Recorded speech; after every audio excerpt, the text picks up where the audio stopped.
ட்ரெண்ட்ல இதுதான் இருக்கு, இந்த ஜாதி இந்த மதம் அப்படின்லாம் யோசிக்காம இது இலவசமா கொடுக்குறாங்க, என் ஃப்ரெண்ட்ஸ் எல்லாம் இதான் பண்றாங்க, இந்த மாதிரி விஷயங்களை தாண்டி பார்த்து ஓட்டு போடு. நீ சின்ன பையனா இருக்கும்போது நீ எந்த ஸ்கூலுக்கு போகணுன்ட்டு நிறைய ஸ்கூல்ஸ் போய் செக் பண்ணி நல்ல ஸ்கூலாக எல்லாம் பார்த்து தான் பண்ணேன். அதே மாதிரி உனக்கு சாப்பிட ஒன்று வாங்கணுன்னா கூட இந்த பேலன்ஸ்டு மீலா, இது நல்ல உணவா, ஆர்கானிக்கா, இந்த மாதிரி பல விஷயங்கள் பார்த்து தான் நான் எப்போவுமே பண்ணியிருக்கேன்.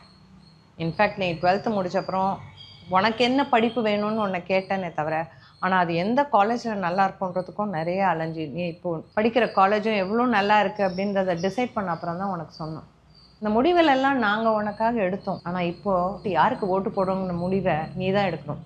இது ஏதோ சும்மா ஜாலியாக அன்னைக்கு போய் எக்ஸைட்டடாக ஒரு பட்டனை தட்டுறது இல்லை கண்ணா. இது வந்து ரொம்ப ரொம்ப குரூஷியலான ஒரு விஷயம் அப்படின்றத நீ புரிஞ்சுக்கணும். ட்ரெண்டில் இதுதான் இருக்குது, என் ஃப்ரெண்ட்ஸ் எல்லாம் இதான் பண்ணுறாங்க, இது இலவசமாக கொடுக்குறாங்க, இந்த மாதிரி விஷயங்களை தாண்டி உன்னோட ஐடென்டிட்டியே இதுதான், இந்த ஜாதி இந்த மதம் அப்படின்லாம் யோசிக்காமல் வேட்பாளர் யாருன்னு பார்த்து அவங்கள பற்றின ஃபேக்ட்ஸை கண்டுபிடிக்கணும். அப்புறம் இந்த வாட்ஸ்அப் யூனிவர்சிட்டின்னு ஒன்று இருக்குது, அதில் வர்றதெல்லாம் தயவு செஞ்சு நம்பாத.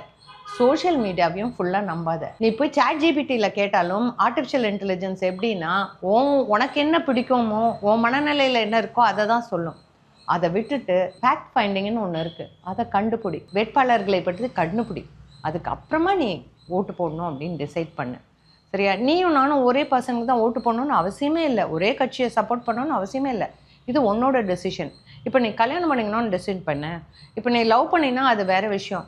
பட் நீ இப்போ அரேஞ்ச் மேரேஜ் தான் வேணும்மா நீ பாரு அப்படின்னாலும், நான் 10 பொண்ணுங்களோ 100 பொண்ணுங்களோ மேட்ரிமோனிலேருந்து கொண்டு வச்சாலும் நீ அதில் எல்லா க்ரைட்டீரியும் பார்த்து செலக்ட் பண்ணுறல, ஏன்னா அது ஒரு லாங் டேர்ம் டெசிஷன்.